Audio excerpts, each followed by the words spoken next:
TET परीक्षा पास करो नहीं तो इस्तीफा दो, और अगर इस्तीफा नहीं दिया तो नौकरी से निकाल दिया जाएगा। सुप्रीम कोर्ट के आदेश के बाद देश भर में 1 से लेकर कक्षा 8 तक के बच्चों को पढ़ाने वाले सरकारी टीचरों पर बड़ी मुसीबत आ पड़ी। दरअसल 1 सितंबर को सुप्रीम कोर्ट ने एक बड़ा फैसला सुनाते हुए यह आदेश दिया कि कक्षा 1 से लेकर 8 तक पढ़ाने वाले शिक्षकों को 2 साल में टीईटी यानी कि शिक्षक पात्रता परीक्षा पास करनी होगी, नहीं तो उनकी नौकरी जाएगी। यह आदेश उन सभी टीचर्स पर लागू होगा जिनकी नौकरी अभी भी 5 साल या उससे ज्यादा बची है। तो क्या है सुप्रीम कोर्ट का यह आदेश? यूपी के कितने शिक्षक इससे प्रभावित होंगे? क्या है उनकी दिक्कतें? और परीक्षा नहीं हुई तो क्या हो सकता है विकल्प? सब आपको बताएंगे। मेरा नाम है आदर्श और आप देखना शुरू कर चुके हैं नवभारत टाइम्स। सुप्रीम कोर्ट ने 1 सितंबर 2025 को तमिलनाडु और महाराष्ट्र में टीचिंग के लिए टीईटी की अनिवार्यता से जुड़ी एक याचिका पर सुनवाई की। मामले को जस्टिस दीपांकर दत्ता और जस्टिस ऑगस्टीन जॉर्ज मसीह सुन रहे थे।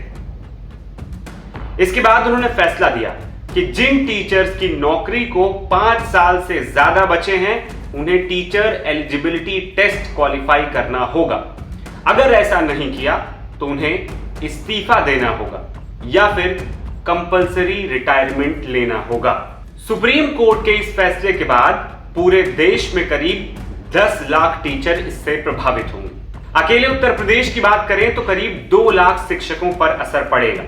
कोर्ट ने अपने इस निर्देश में यह भी कहा है कि माइनॉरिटी इंस्टीट्यूशंस पर यह फैसला लागू होगा या नहीं, इसका फैसला बड़ी बेंच करेगी। अब सवाल है कि उत्तर प्रदेश में कैसे लोग इससे प्रभावित होंगे। इसको लेकर अलग अलग शिक्षकों से जब बात की गई तो कई चुनौतियां सामने आई, जिसमें उम्र का दबाव, शैक्षिक योग्यता अधूरी, समय की कमी और आर्थिक चिंता शामिल। दरअसल कहा जा रहा है कि जो टीचर 50 की उम्र पार कर चुके हैं, जिन्होंने कई साल पहले पढ़ाई की थी, तब का पैटर्न कुछ और था। अब पढ़ाई बिल्कुल बदल चुकी है। ऐसे में कई टीचर अब नई पढ़ाई में सक्षम नहीं है और इसे समझना उनके लिए बेहद मुश्किल साबित होगा। इसके अलावा कई टीचर ऐसे भी हैं जिन्होंने नौकरी तब ज्वाइन की थी जब टीचर बनने के लिए महज 12वीं पास होना जरूरी था। ऐसे में उनके पास ग्रेजुएशन की डिग्री भी नहीं है और जो टेट एग्जाम देने के लिए जरूरी होती है, उनके पास 2 साल का ही समय है।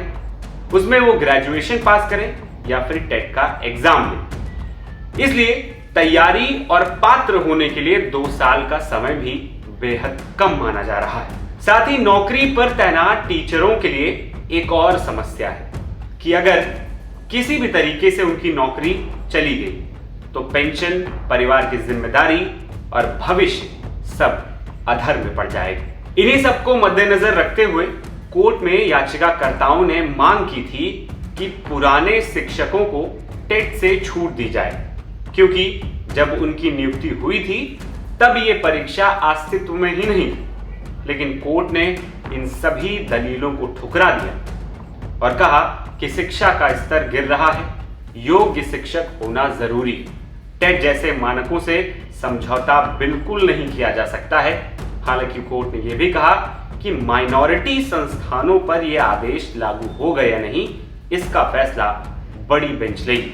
अब सवाल यह है कि सुप्रीम कोर्ट के आदेश के बाद अब क्या कोई और विकल्प भी है? तो जवाब है हाँ, लेकिन यदि सरकार चाहे तो।